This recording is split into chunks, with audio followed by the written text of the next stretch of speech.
So next I'd like to invite Matt Norris to the table, representing the Food Resilience Network. Is Matt here? Matt's not here. Okay, so Joe Sutherland. Is Joe here? Joe, thank you for joining us. I'd invite you to the table to make your submission.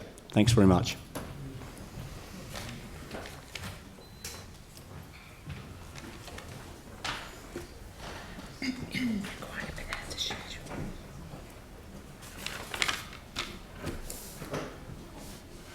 Good morning. Can you hear me all right? Yep, that's good. Good. Thank you. Thank you for allowing me to speak today. I want to say I'm very nervous. I haven't done this before. So, we are in a climate and ecological emergency, and it is not going to go away.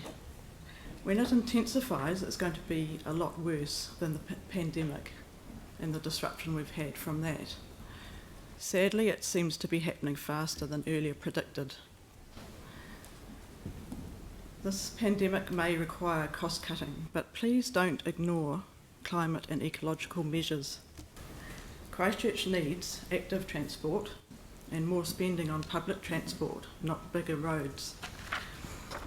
We also need community support. The work the council does to support community is very valued. This is a key part of a resilient future. Anything that supports inclusivity and equity is also part of community resilience. Two big ticket items in the capital program are the Northern Arterial Extension and the new stadium.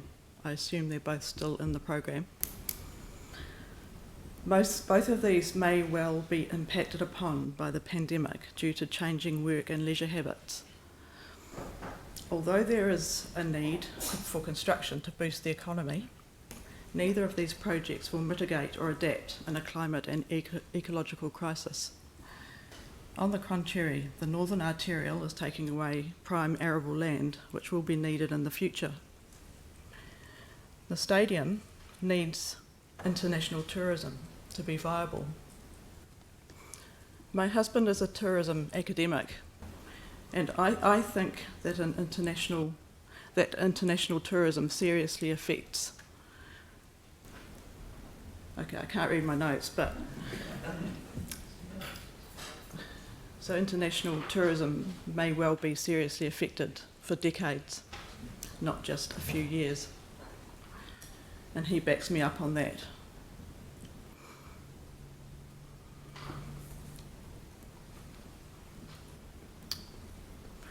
I'll just read it out and I hope it makes sense. I question whether an asset such as a stadium will be useful in coming decades, especially as there are more pressing needs such as energy efficient public and active transport. Both of these items could become stranded assets.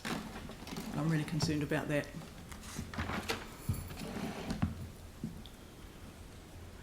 I'm very encouraged by the increase of major cycle routes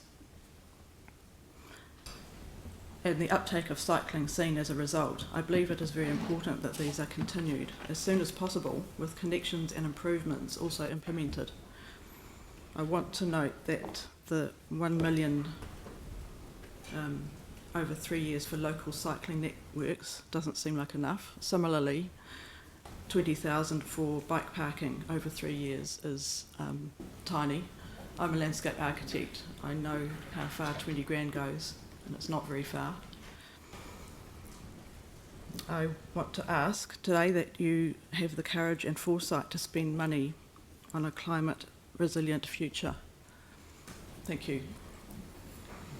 Thank you very much indeed for the submission and taking the time to come and talk to us this morning. Thanks very much indeed. Thank you. Thank you.